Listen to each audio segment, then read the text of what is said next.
Well, I'm feeling rather inspirational this morning, and I'd like to start with a quote from Nelson Mandela, which says that what counts in life is not the mere fact that we have lived, it is what difference we have made to the life of others that will determine the significance in the life that we lead. So good morning and welcome to Sunrise Daily. I'm Maokbe Ogun Yusuf. It's 29 degrees here in Abuja, the Federal Capital Territory. I wonder what it is like in Lagos. Ayo. It's just 28 degrees here in Lagos, and please, wherever else you are, do yourself a favor and check the weather. Amaya Makine, good morning and welcome. Today is December 1. Well, going by what Mark said earlier, the inspirational quote, we want to find out how much have you influenced people's lives over the past 11 months, be you in government or not. Well, speaking about inspiration, Ayo, you know, recently over the weekend, interestingly, I had cause to be in Lagos over the weekend, and the weather was very different. It was very different to that of Abuja. As a matter of fact, it rained. It rained just as I was on 3rd Mainland Bridge, and I was like, what? It's all dry in Abuja, but hey, I digress. I was talking about inspiration, and a list came out over the weekend, you know, a long-awaited list, the ambassadorial list a lot of people had been waiting for. Don't forget that in the wake of this crisis we had with the United States, a lot of people had made reference to the fact that we did not have ambassadors with key partners of Nigeria. And that was one of the reasons that we saw the degeneration, it was seen, of relations. Otherwise, perhaps we would not have gotten to where we got to with the United States. And as a result of that, we saw the appointment of 3 ambassadors initially to 3 key countries, the United States, the United Kingdom, and then France. And then over the weekend, this list came out with 30 more ambassadors. And a number of people said, nah, this list is not inspiring in any way. They say, yeah, there are a few names there that they like, but, you know, a lot of the names they find questionable. And, well, we're going to be getting viewpoints on that. I'm sure that, you know, well, that conversation already started on our sister program, Morning Brief. If you missed it, if you missed the perspective of career ambassadors and a politician, you might want to watch that. But just in case you missed it, you can also continue right here on Sunrise Daily. And we already have our guests seated. We have Comrade Epelle, who is the National Publicity Secretary of the People's Democratic Party. They have issued a very strong statement denouncing that particular list. And we also have here Mr. Epelle, who is the founder of TAF Africa. Gentlemen, good morning and welcome to Sunrise Daily. Good morning, Mike. Good morning. Well, I'm going to start by asking, Mr. Epelle, I already told you that I will be very honest. I actually did think that, you know, you'll be fine fit to represent our country. And I'm a little, you know, disappointed that your name, well, maybe they said there's another list that's coming out, you know, maybe. I like the job I have. You do? I like the fact that I can impact lives directly. I don't want, as a matter of fact, when they want to take you out of space, they give you ambassadorial appointment. So I'm not looking forward to it at all. And of course, you would have been consulted. And at the point of consulting, I would have put it down straight away. And I hope that wouldn't have disappointed people like you. Okay, well, I do hope that whenever I think I've been anointed to do what I'm doing. I don't need an appointment. Indeed, and we can always extend the anointing, but, you know, I digress. I want to ask you if you found this list inspirational. You know, Mark, I wanted to let the politicians handle the political aspects of this whole discussion. But now you're pushing me into it. I have not asked a political question. Inspiring is... we can all be inspired, can we? Not really, with some of the names that I saw there. I am not inspired because those names have expired as far as I'm concerned. There are too many people that have been in the political space and all kinds of spaces and with very little contributions. I think I want to say this, Mark. I'm not a diplomat, but I have been around diplomats for a very long time. Those who are responsible for this kind of appointment must know that when you appoint someone who is seen as an individual with political interest and mostly political baggages, that it affects the way the country that will receive that ambassador will treat that ambassador. If you're coming from, take for instance, one of the persons that made that list, with all the issues that that individual has, when he goes to any country, it's going to play out. Especially when it touches on democracy, it's going to play out. So it didn't very much inspire me, but I don't want to sound like a pessimist. Let me look at the optimistic aspect of it. And the optimistic aspect of it was the appointment of 10 women. I was happy. Okay. Yeah, I was very happy. That inspired me. Whether they have all the pedigree and all that. But Mark, I think I will leave in my good friend to postulate around the political implication. I want to zero in on what the Senate will do and the economic benefit of having ambassadors.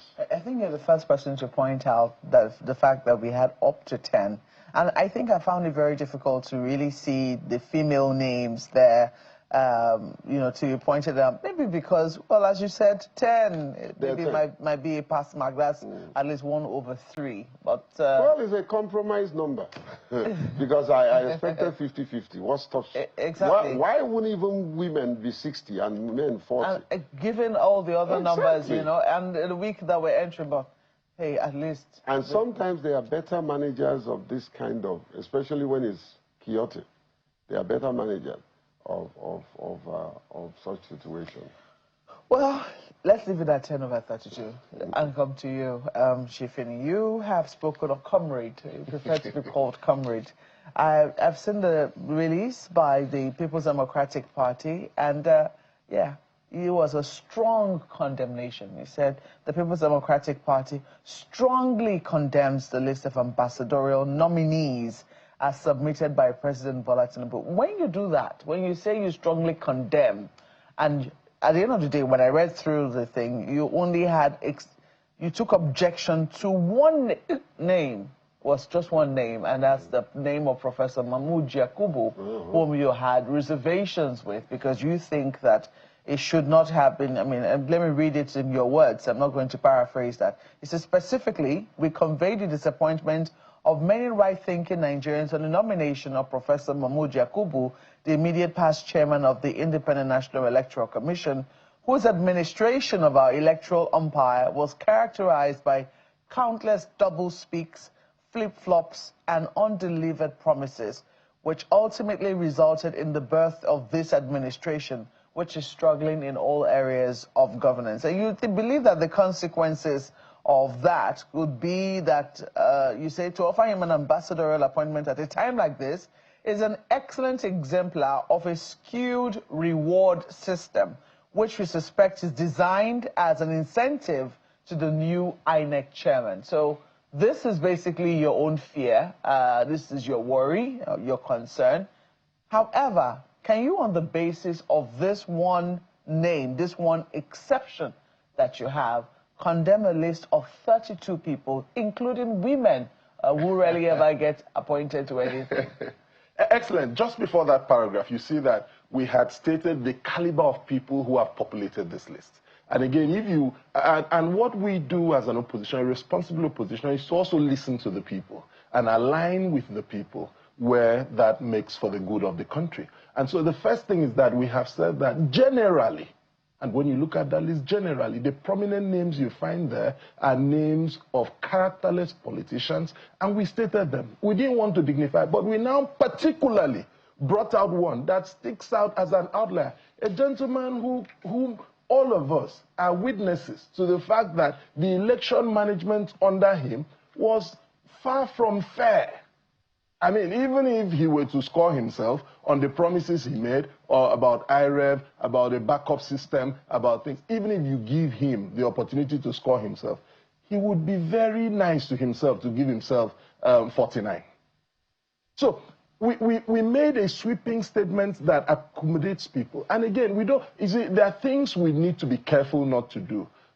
There are repetitive engagements that you do, and some people get reward. There are people who actually like bad news.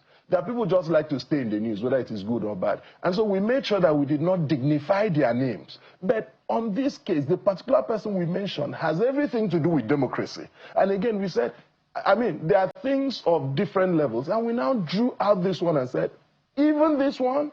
So that list is fraught with people. I mean, their videos are coming out. People who are antagonistic to democracy, people who are antagonistic to a section of this country.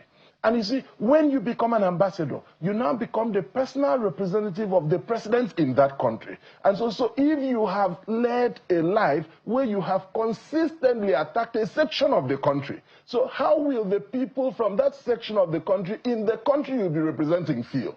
And remember, Mark, that confidence is rooted in perception, which is why in law, the law says it is more important that justice is seen.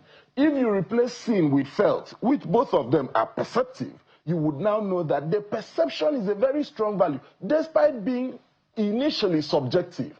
An amalgamation of subjective values, which become an agreement, now takes on the life of intersubjectivity that has power.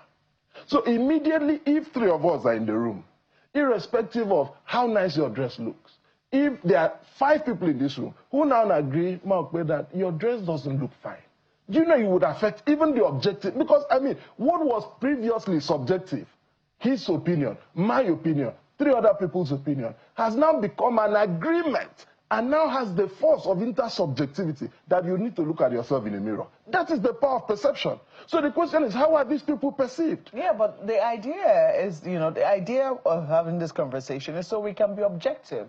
On the basis of what it is that you have now said, I mean, on the basis of the admission that you had a problem with 1 or 2 names, and it's very interesting that this list is divided into 2. We have 32 names in all. We have 17 non-career ambassador nominees, which is where most of the objections are. And if you were to ask me, using my own journalistic eye, I bet I cannot see more than 3 of the names that you might have any problems with, or perhaps 4 that you have any problems with. And then you come down to where you have the career ambassador nominees, where you have about another 15 or so names. And there is no problem there. At least nobody has raised any objection. Can we, on the basis of that, strongly condemn an entire list and make all of these people feel like they're inadequate? No. You see, when we get to it, everyone knows where the conversation lies, is with the non-career ambassadors. The career ambassadors are fine. But again, you know that it just takes one bad inclusion. And look, it doesn't matter the sea of good people. When you see a white sheet and one small black dot, we generally see the black dot. We don't see the sea of whiteness, because you would be defining that whole work by that black dot. So when you look at it, the question is, what are the duties of an ambassador? When this problem materializes in the future, you would not remember the career ambassadors. In fact, these few people, which you term as few, and again, we're very careful to be sure that we situate it, we contextualize it. Even among the list of the women, I'm sure, look, an ambassador must be a person of impeccable character, capable of representing not just the president who is the appointer, but the country. And so at some point you would ask yourself, did it take the president almost 3 years to... It means this is the best he can come up with. With due apologies to the people who are of impeccable character, whose names have been found on that list. And remember when we had this conversation, he clearly said, look, if I had been given, I would clearly reject. There are people you should not be found in company with, because it would rub off. So whether they are in the minority or they are in the majority, the discussions today And which is why I'm sure there are a lot of people who even expected it are very happy that their names are not there. Because you would have to paint them, you would look at them from the prison. Even look at how the list, in terms of the ranking, how the list was done. Look at monitor conversations. All of us, and it's not sectional conversations, it's generic. You're going to see generic. And it's coming organically, it's not sponsored. And again, why we spoke about it as a political party is that we are the main opposition party, and we must do the work of the opposition, which is keeping the government in check for the good of the country. Not to bring, which is why we're not questioning the discretion of the president, but we are questioning the exercise, the philosophical underpinning that this president, remember what happened to the list of clemency and pardon. It took a lot of shout from people. And so at times you must be fair to the president to say, Mr. President, have you looked at this again? Are you listening to the mood of the country? At a time when this country is bleeding like this, characters who have held very strong opinions about some sections of the country, who have been very divisive, at a time when this country needs healing. So when you send such characters out, would they help to heal? Would they help to portray a united country? Would they help to portray a country that is in need of help to consolidate their democracy? Questions. These are the questions, and I want to believe they're not rhetorical questions. Over to you, Ayo. Thank you, Mokwe. You know, one of the questions that have been raised, and let me start with you, Mr. Epelle. One of the questions that some people have raised, particularly, people, some elements among us in the country, have raised issues about whether or not there is full compliance with the federal character as expected. There are those who have listed the fact that, okay, from the north there's so-so number, there's south, from the south there's so-so number, and then from the southwest there's the highest number, and they are questioning whether the appointments are skewed or not. Checking, you find out that it's at the discretion of the president. No one else can make these suggestions. It's all the president, but it has to still go to the Senate. We'll come back to that, as you have also said, Mr. Epelle. So what are your thoughts on that balance, that federal character balance? Do you think there's any issue of concern there? Yeah, political appointment in general does not, it's a political chess game. They don't respect federal character. They don't respect the perception of the people. They don't have no regard for what the people think. Remember that these appointments are made by cabals, just a handful of people that are very close to the president that will advise him, let's take this person, let's take that person. And in the context of this, I don't know who advised Mr. President about Mahmoud, who happens to be, I don't deny friends. He's a good friend of mine. You know, that I thought that Prof should have been relaxing, maybe in his country home, or going back to the university to teach. I have no idea that he's still interested in political office. But that's up to him. But that's one appointment that I take with a pinch of salt. I don't think that the president was properly advised, but it's almost a case of I just don't care. Everybody serves at my pleasure, and that's the Mr. President, so he has a right to appoint who.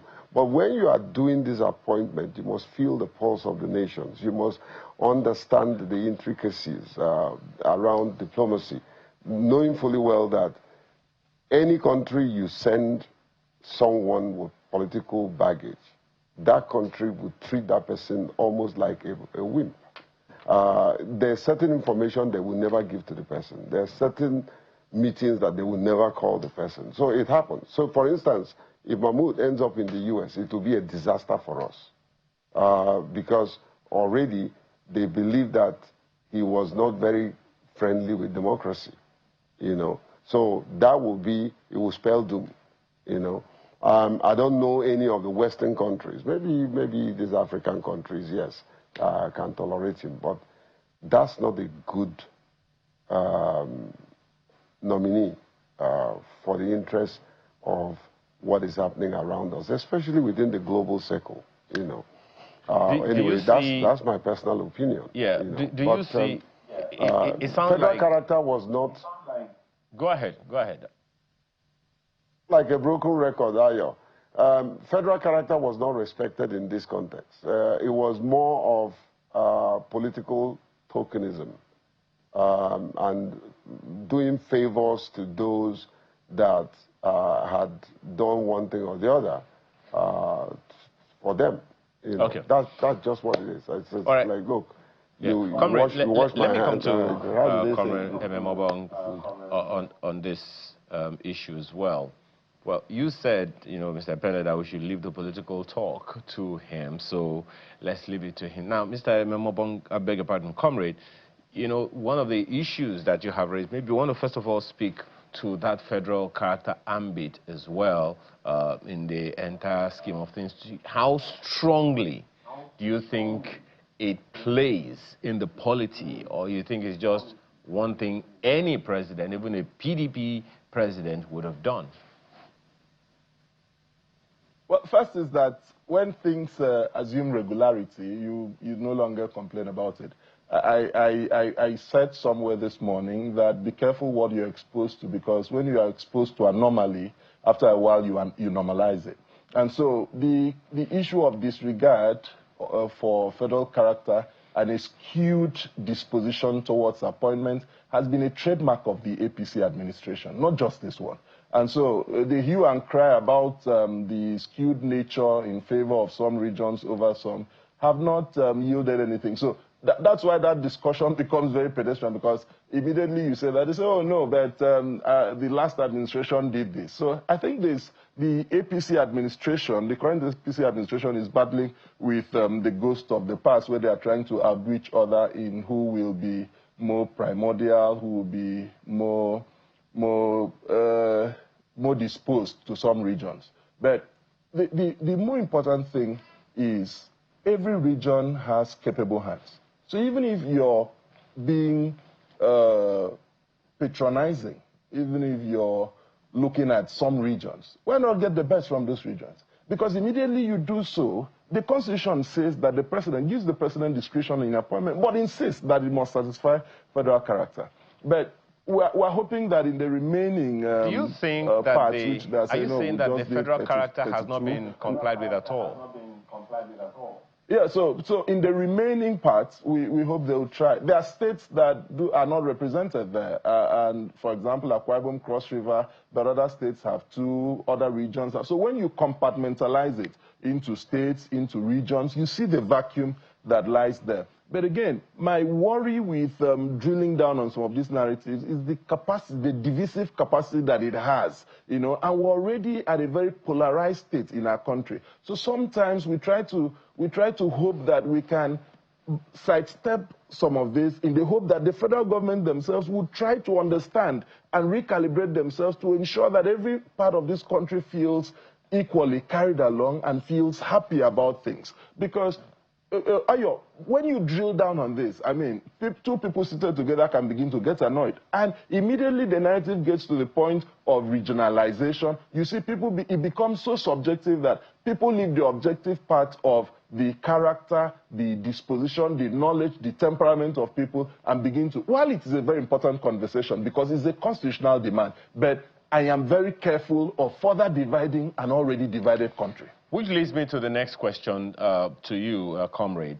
You know, Makwe asked you that question about the total condemnation of the list by your party, the People's Democratic Party.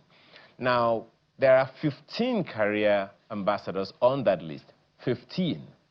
Lumping them all together is like throwing away the baby with the bathwater.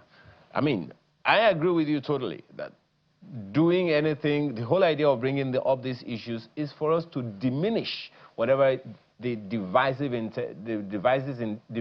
intents or tendencies may be, and I'm glad that you are the one that is speaking to that. Now, there are other narratives, people who are speaking in that light already, condemning whatever it is that comes from the federal government. It happened under a PDP government. Anything that comes from the federal government is first of all condemned before we see the values in it. Now, that comment is ongoing there. So for the PDP to totally condemn this list of at least 15 career ambassadors of 32. And as you said, we don't have the complete list yet. So do you think that's a justifiable thing to have done as a political party, supposedly the leading opposition party in Nigeria? When you look at our press statement, you're going to see we started from general to specific, then we profiled an alternative, which is what every reasonable opposition party should do. We're not in the mode of condemning every single thing the president has done. If we're doing so, well, despite the fact that if we adopt the template of the APC when they were in the opposition, that is what we should have been doing. But because the PDP is more responsible, and the PDP is more interested in the cohesive disposition that must reign over this country. That is why you saw that when the chairman of our party, Turaki SAN, went to Kebbi, he commended government for the efforts, either rescue, either freed, either people who were found, whatever the term is. He was excited that those people came, and he commended government for it. But he now further said, can we prevent this from happening again? This opposition commends government when they do well, but we also must point out where they are not doing well. So, for example, when you look at that statement, we have established the people we are condemning. So if there are career diplomats who fall into people of doublespeak, people of who are characterless, then that is it. But what are we saying? We're saying that generally we condemn the list because they came in one list. They didn't come in separate lists. The release that brought their names came in one list. And therefore, even if it was just one person who polluted that list, then you condemn. And we are asking the president to extricate such characters and reappoint people of value and character. Now, so when you look at that whole list, you're going to see that even within the non-career ambassadors, you see people of character. And what are we saying? Are we opposing them? No. We are saying you can reappoint. But can you withdraw this list? Look at this list again. If more than 20 to 30% of your list is bad, then, I mean, that's sufficient for you to have a look at it. At a time like this in this country, and you're talking about diplomacy. It's taken almost 3 years to get to this point, and you're making mistakes after 3 years. You're putting people that the entire country is in an uproar about. You're putting people whose videos are coming out, who had rejected the appointment long before you gave them. You're putting people whom a section of this country are saying, look, this person has consistently exhibited hate speech against us, and we are not comfortable. I mean, even if it's just one person. At a time like this in this country, when the president needs all the support that he can get to be able to fight insecurity, because the primary duty of every administration is the protection of lives and property. It's a serious matter. Well, let me quickly take you up on that issue of federal character, because while you were speaking, I just, did a cursory analysis of this, and I see that we have 24 states in total, where people were appointed from out of the 36, so clearly 12 states did not get any appointment. Of the 24 states that were mentioned in the appointment, 11 states are in the north and 13 states are in the south. I haven't taken, I see that up to 3 appointments, for instance, were from Abia, from the southeast, up to 3 from Adamawa. I also see that 2 were from Borno. What else do we see here? 2 from Mondo, 2 from Katsina, 2 from Plateau. Lagos has 2 as well. Osun has 2. So it would seem that when we look at federal character, in this particular instance, given the fact that we haven't exactly exhausted the entire, can we really say that federal character wasn't really respected here? Because what would we have expected? Every name, every state must be represented in 32 names? You want me to take that first? Yes. Okay, please. so that's why I said when you compartmentalize that information, you see, data stands neutral. It depends on how you drill on it. So if you do that in terms of region, I'm sure it's going to tell a different picture. But Mark, why in heaven's dear name would you even exclude one state? It's a feeling. Remember that you said it seems. Now, and confidence is rooted in feeling. Maya Angelou said, people will forget what you said to them. They will never forget how you made them feel. So how do you think the people in Akwa Ibom and Cross River are feeling? How do you think the people in the 12 states that have not been accommodated will make? And this is not something that the president had an ultimatum. He had waited almost 3 years. And so why not just do it? So why do you think that someone who sits somewhere in a state where his state has not been included and sees that some states have as much as 3. I mean, it doesn't just add up. Are you saying that you couldn't have done it? Which goes to the reactionary disposition of this administration on very serious issues. You see, so there's insecurity, more policemen. Just train them, mince them out, mince them and send them to the field. Or there's insecurity, release forest guards. We can't be reactionary. You must take a 360 view. Why is this important now? When you look at those missions abroad, they are terribly underfunded. And as we speak now, another issue will be coming up. So, oh, we have had issues with America, and everyone has been saying, if we had an ambassador, it wouldn't have been this bad. Okay, the first 3. Oh, no, let's add. Why? I mean, you have all the time, and like you said, you should have a thinking cabinet. You have all the time in the world. You have experienced diplomats who are with the president, the Minister of Foreign Affairs. I'm glad you raised that issue of funding, which was critical. I mean, you were no stranger to the conversations that happened within the diplomatic circle, and even the statement that was released by the Ministry of Foreign Affairs, acknowledging the deficit, the fact that a lot of missions have been unable to meet up with funding, not because they didn't want to fund, but because of the shortfalls as a result of our budget and the fact that we devalued the naira. We're even unable to pay staff their salaries in the Ministry of Foreign Affairs that, you know, we had sent to our different missions. And so a lot of people said, well, maybe that's one of the reasons why we have held back. From what you now see, are you confident? Because I'll be very honest with you. It takes a lot for the government, any government, and this is in my own experience, to admit that money is a problem. Yeah. So when you now have a situation where the Ministry of Foreign Affairs had to openly acknowledge that funding has been a problem, I'm asking myself, have we really been able to sort that out now? Or is this just being done so that at least we the tension can go down? Have we set up these ambassadors for failure? There are big questions to ask in this regard. What's your thinking in that regard? Well, that's why you need a very disciplined, very prudent leader as an ambassador. Sometimes the problem is not that government is not releasing money. If you are smart and you're given an organization to run, there are many ways you can make sure that the organization does not sink. By the way you conduct yourself, by the way you manage the resources that you're given, by the way you're able to set up the template for direct investment into your country. Definitely, knowing fully well these politicians and their temperament and the way they do things, they're going to give them money to go.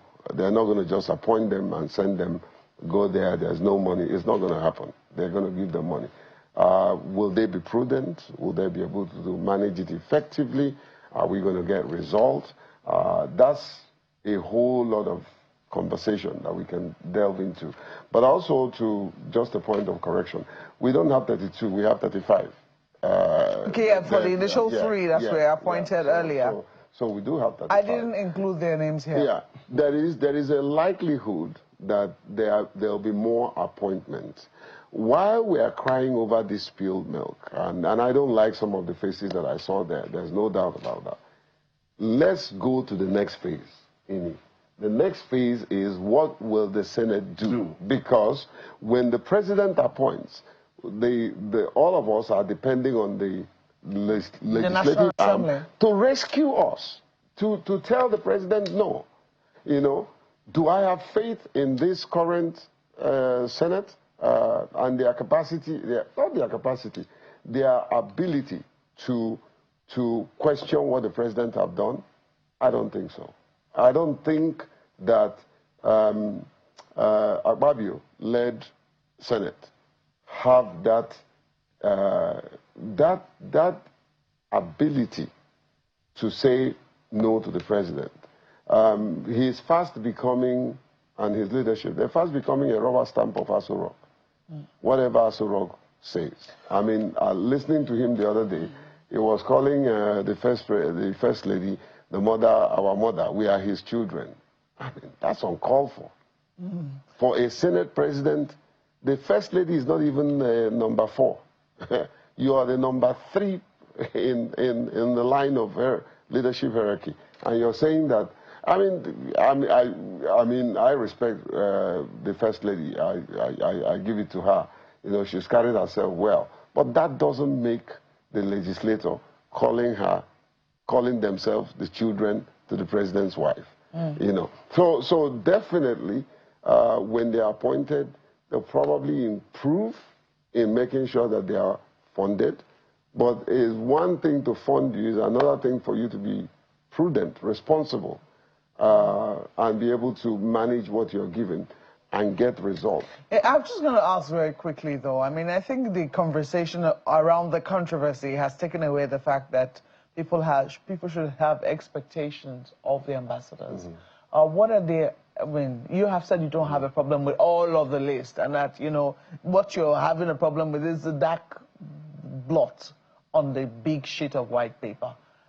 So for the rest of the white paper, what expectations do you have of them, very quickly? You know, the first thing when you're taking up a job, for example, is to ask what the expectations are, right? And to match the tools, the skill sets with the expectation.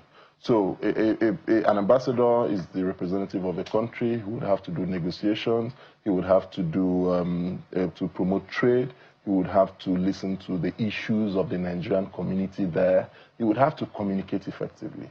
So you're looking for a person whose temperament can carry that. So you're going to be analyzing the temperament of these people.